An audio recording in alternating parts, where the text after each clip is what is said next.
Hi, look, I got it. That was a BITCH. That baby's original too.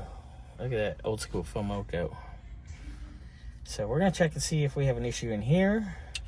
See if it's in here, see if it's in the wiring. It's hot, I'm tired.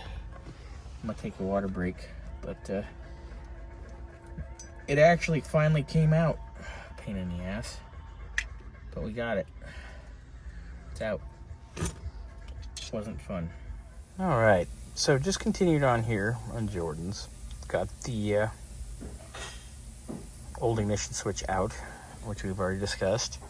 Got the new one sitting there actually. It's plugged in. I'm just gonna test some things. Decided to go through with the multimeter and ring this switch out.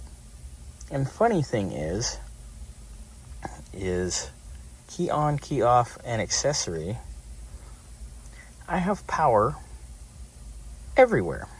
Boom, boom, and boom. Okay.